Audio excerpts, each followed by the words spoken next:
somos el equipo número 1 y les vamos a hablar sobre el tema de la exposición. Este es un tema que realmente nos interesa a todos por el simple hecho de que exponemos todos los días y muchas veces no sabemos cómo hacerlo correctamente. Bueno, primero que nada, ¿qué es la exposición? Bueno, es dar a entender un tema a un público, explicarlo para que lo entiendan mejor y si no saben, o sea, y si yo lo sé, darlo de una manera más fácil para que el público lo comprenda. Y bueno, hay diferentes métodos para exponer. El método número 1 de los 2 métodos que hay es reúne la información y los materiales necesarios.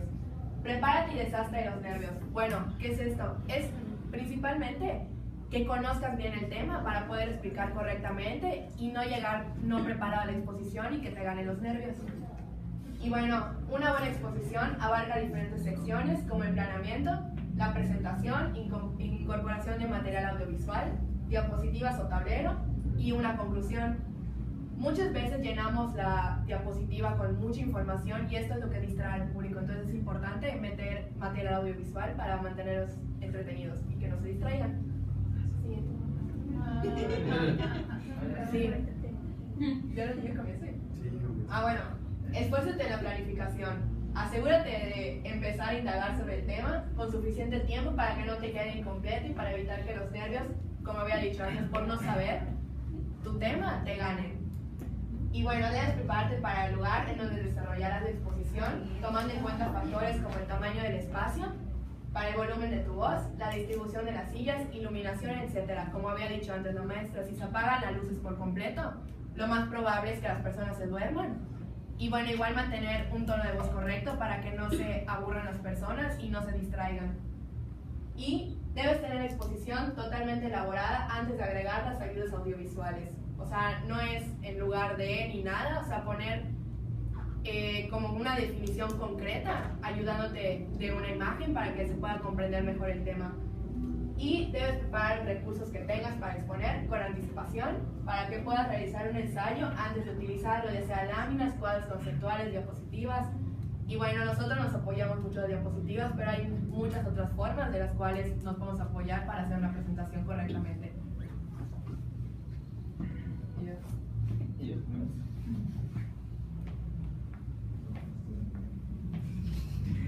Bueno, continuando con lo que ha dicho Mariela, también es importante que antes de exponer se haya estudiado bien el tema a profundidad. ¿Esto para qué? Para que para que expongas bien porque tienes que conocer el tema, pero a la hora de que te hagan preguntas a tus compañeros o maestros, sepas qué responder y no respondas una tontería. Es importante igual organizar los temas de una manera ordenada para que no te confundas al momento de estar exponiendo. A veces es importante ordenarlo, o sea, hacer una introducción primero y luego poner como que preguntas para que tú las vayas explicando al exponer y también cerrar con una conclusión. Y también es importante revisar la ortografía antes de exponer porque la información se tiene que entender bien, o sea, es importante poner las comas, usar una buena ortografía para que el tema se entienda, para que la información se entienda. Y bueno, también dicen que se puede practicar frente al espejo y hacer de cuenta que estás exponiendo frente al público. ¿Para qué? Para que veas cuáles son tus malas posturas, si tienes algún gesto inadecuado y sobre todo calcular el tiempo que te lleva de exponer. Y también es importante tener un descanso apropiado. ¿Esto para qué? Para que al momento de exponer no quedas todo cansado, trasnochado y no le transmitas eso al compañero. Y tener también dice que es importante como tu presencia, o sea, tu vestimenta, o sea, estés presentable.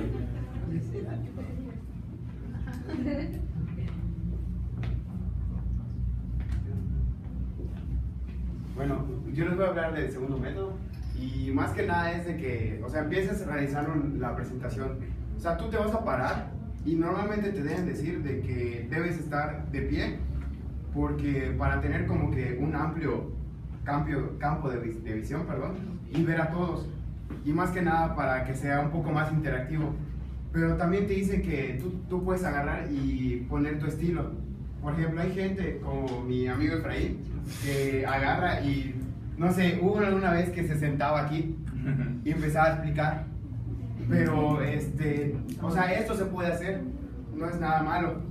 La verdad, o sea, yo como técnica, yo muevo mucho mis manos, no sé si ya se dieron cuenta. Entonces, o sea, es mi forma de relajarme, por así decirlo. También debes tener un léxico adecuado. Más que nada es, o sea, cuidar tus palabras y que no se te salga una grosería o algo por el estilo. También debes tener, como dijo Mariela, si tu exposición tiene como que términos muy científicos, tú debes agarrar esos términos. Si bien algunos de esos términos se pueden como que cambiar, hay otros que no. Entonces tú debes, por ejemplo, ver cuáles se pueden cambiar para que para que tú digieras la información y se las des más fácil a tus compañeros, y así como que para que se le haga más fácil al salón. También, como ya todos han mencionado, el contacto visual. Eso es muy importante, porque, por ejemplo, si tú no mantienes contacto visual, tu público se va a aburrir o no te va a tomar mucho en serio. Yo investigué y te dice que lo peor que puedes hacer es estar mirando al suelo o al techo, incluso a las paredes, porque así parece que estás como que dando un tema muy frío. O sea, no tienes confianza con tu público. En cambio, si tú estás mirando a alguien, por ejemplo, ahorita estoy mirando a Garci y parece que estoy hablando con ella. Bueno. Sí, Dile que estás bien a Memo para que quede contento. Sí. Ya le invitó a su casa a estudiar. Bueno, ya pasando a otro paso, he visto que muchos, no sé, profesores o investigadores en el auditorio emplean esto, que es material audiovisual. Por ejemplo, hay algunos expositores, que, o sea, de la nada están exponiendo, ¿no? Y que no sé qué, no, y cambian de diapositiva y ponen una imagen chistosa. Esto es para atraer la atención del público, para que no se aburran. Entonces, esto es muy importante. Debes utilizar, o sea, imágenes. No es de que llenes completamente imágenes. Si bien puedes hacer esto, pero yo diría que no es lo recomendable, porque yo pienso que debes poner como que conceptos claves e imágenes, explicar los conceptos bien y ya luego apoyarte en la imagen, y así se le hará más fácil al público y a ti. También, por ejemplo, como ya todos mencionaron, debes como que tener diferentes materiales de apoyo. Por ejemplo, nosotros normalmente solo usamos PowerPoint, pero podríamos traer, por ejemplo, tipo carteles o algo por el estilo, para apoyarnos más y que no resulte tan monótono esto, y así, o sea, atraer la atención del público.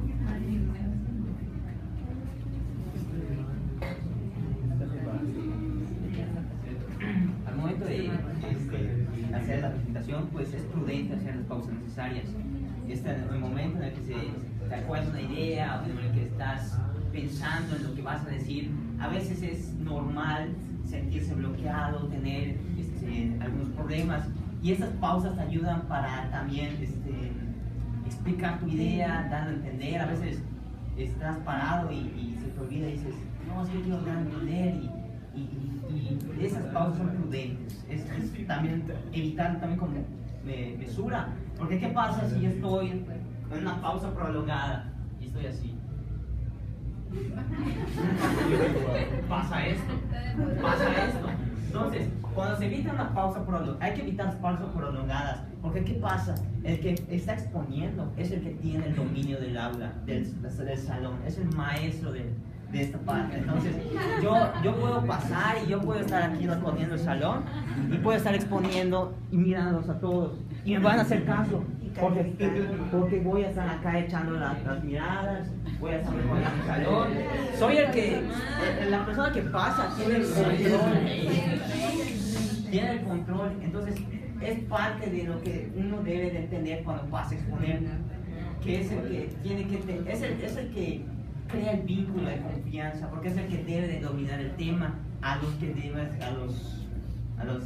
personas que están en el auditorio, en el aula, en cualquier otro lugar, etc. Y al concluir la exposición, pues obviamente al concluirla se da una conclusión. No solamente es una conclusión del tema, sino también se hace una retroalimentación, se puede preguntar a las personas presentes si entendieron el tema, algún comentario para la mejora continua, etcétera, etcétera, etcétera. Eso es muy importante y lo que recuerda el siguiente punto, en el que podemos usar a veces, es válido, en el que las personas están exponiendo, pueden usar algún tipo de apoyo que no sea audiovisual, como unas tarjetas. Pues no sé, puedo tener unas tarjetas en la mano, unos pequeños apuntes, incluso una propia palma de la mano, y me puede servir de apoyo como guía, ¿no?, de exposición. Y también se puede usar una dinámica que involucra a las personas del aula para mantener su actividad, para que estén activos, para que estén despiertos, para que estén en la participación en la exposición y la exposición sea más dinámica, sea más activa y estén todas las personas muy atentas al tema, ¿no? Lo siguiente. Y es como dije, evitar las pausas prolongadas. Eso es algo que no se debe de hacer, porque cuando las pausas prolongadas son muy prolongadas, el tema se te puede ir, la gente se queda preguntando, hay desconcentración, el tema se corta, hay varias cosas que pueden ocurrir cuando una pausa se prolonga demasiado, entonces el tema se puede cortar. Y a continuación pues vamos a mostrarles un video de lo que es